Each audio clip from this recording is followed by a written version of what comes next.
Corona virus महामारी की शुरुआत हुए 1 साल से ज्यादा का समय बीत चुका है। वैज्ञानिकों की कड़ी मेहनत के बाद अब कई वैक्सीन मिल सकी है। अमेरिकी, ब्रिटेन, चीन समेत कई जगह लोगों को वैक्सीन लगनी शुरू हो चुकी है, जबकि भारत समेत कुछ देशों में जल्द ही टीके लगाए जाएंगे। जिन देशों ने वैक्सीन बनाई है उनमें से चीन भी शामिल है, लेकिन कुछ ही समय बाद उनकी वैक्सीन पर सवाल भी खड़े होने लगे।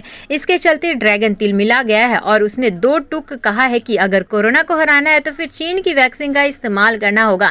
चीनी सरकार के प्रोपेगेंडा अखबार ग्लोबल टाइम्स से एक आर्टिकल लिखकर चीन की कोरोना वैक्सीन पर सवाल उठा रहे देशों को खरी खोटी सुनाई है। चीन के पश्चिमी देश पर आरोप लगा है कि उसकी वैक्सीन पर पारदर्शिता को लेकर सवाल उठाए जा रहे हैं। ग्लोबल टाइम्स ने लिखा है, चीन की समय अनुसार गुरुवार की सुबह ब्राजील के बुटनान इंस्टीट्यूट के चीन की सिनोवैक्स कोरोना वैक्सीन के 50% से ज्यादा प्रभावी होने की जानकारी दी है। इससे यह इमरजेंसी अप्रूवल के लिए योग्य हो गई है। चीनी कंपनी की पूरी तस्वीर को अंतिम रूप देने से पहले तुर्की और इंडोनेशिया जैसे अन्य देशों में परीक्षणों से डेटा एकत्र करके उसका विश्लेषण करेगी, लेकिन पश्चिमी मीडिया ने तुरंत पारदर्शिता को लेकर सवाल उठाने शुरू कर दिए।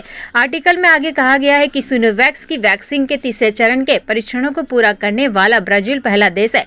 इसने पुष्टि की है कि वैक्सीन की प्रभावकारिता 50% से अधिक है। सिनोवैक्स वैक्सीन के तीसरे फेज के परीक्षण के दौरान कोई गंभीर दुष्प्रभाव नहीं बताया गया है। हालांकि ब्राजील में एक दुर्घटना के बारे में खबर थी, लेकिन जल्द ही यह साबित किया गया था कि इसके टीके से कोई लेना देना नहीं है। अमेरिकी कोरोना वैक्सीन पर भी चीन के सवाल खड़े किए गए।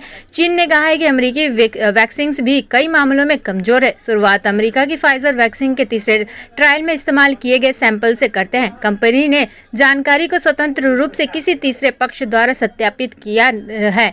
वही फाइजर mRNA वैक्सीन है जिसे -70 डिग्री सेल्सियस तापमान में स्टोर करना होगा। दूसरे शब्दों में कहें तो इसे विकासशील देशों के बजाय अमीर देशों के लिए बनाया गया है। आर्टिकल में आगे कहा गया है कि यहाँ यह भी बताना जरूरी है कि फाइजर टीके के कुछ रिएक्शंस भी सामने आए थे। इसके बावजूद पश्चिमी देशों की मीडिया ने गंभीर विषयों को तूल नहीं दिया। उन्होंने इन्हें पूरी तरह से नजरअंदाज किया है। अपनी कोरोना वैक्सीन की प्रशंसा करते हुए चीन के ग्लोबल टाइम ने कहा है कि चीन की सिनोवैक्स कोरोना वैक्सीन ज्यादा सुरक्षित है और इसे रेफ्रिजरेटर के तापमान में आसानी से स्टोर किया जा सकता है। यह विकासशील देशों के लिए बनाई गई है और दाम पर रखे गए हैं, लेकिन पश्चिमी देशों ने इन खूबियों को नजरअंदाज किया है। सिनोवैक्स वैक्सीन को विश्व स्तर पर बढ़ावा दिया जाना चाहिए। इसकी अंतर्राष्ट्रीय प्रतिष्ठा महत्वपूर्ण है। अमेरिका और पश्चिमी मीडिया के आउटलेट स्पष्ट रूप से चीनी वैक्सीनों के खिलाफ एक रुख रखते हैं। सौभाग्य से चीनी टीकों के परीक्षणों में गंभीर दुर्घटनाओं के कोई भी मामले सामने नहीं आए हैं।